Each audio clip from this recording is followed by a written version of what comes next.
ஆங்கிலம் கலக்காமல் தமிழ் பேச முயற்சிக்கிற 32வது நாள் இன்னைக்கு.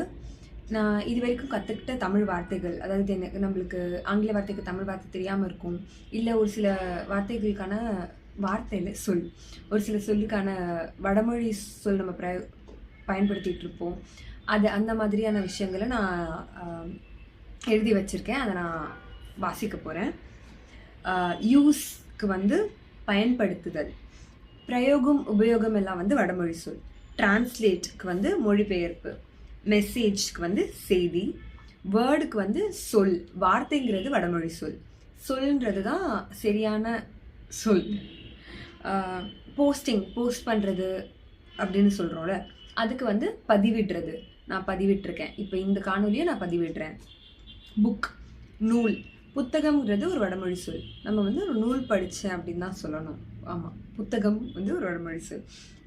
சப்ஜெக்ட், பாடம். லெசன் அப்படின்னாலும் பாடம்.